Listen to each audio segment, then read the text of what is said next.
บ่อยากเสือสายตาว่าภาพตรงหน้าสิเป็นความจริง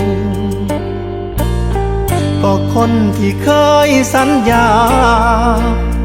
คนบอกกันว่าบ่ตายสิบ่ทอดทิ้ง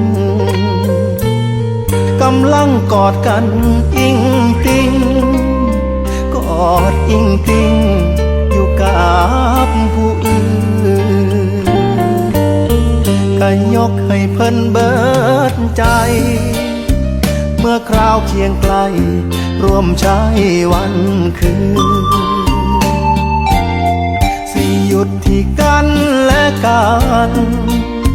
หนักร่วมฝ่าฟันยากสิซอยกันเบิ่งจังใดมากลายเป็นอื่นมาเฮ็ดกันได้แค่น้อใจค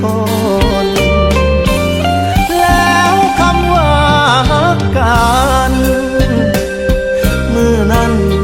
มันเหี่ยทิ่มสายแล้วคนที่ว่าฮักหลายมือนี้หัวใจเอาไผมาปนแทบบ่มีแห้งหายใจลาลอยไปทั้งตัวตนกลั้นใจฟังเหตุผลของคนที่เศร้าฮักกัน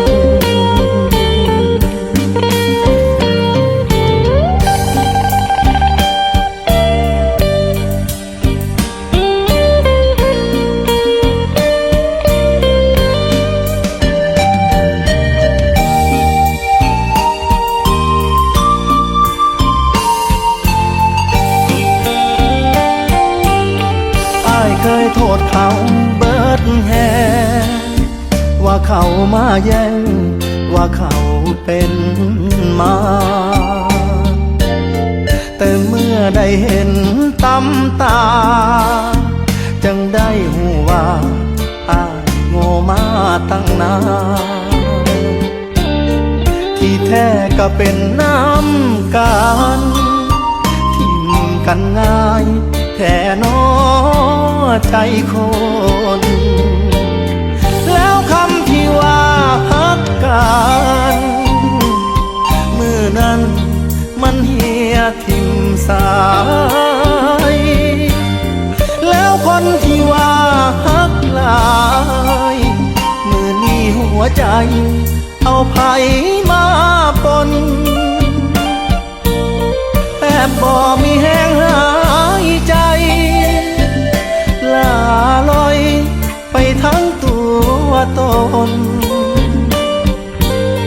กลั้นใจฟังเหตุผลของคนที่เศร้าฮักกันอ้ายบ่อยากฟังเหตุผลของคนที่เศร้าฮักกัน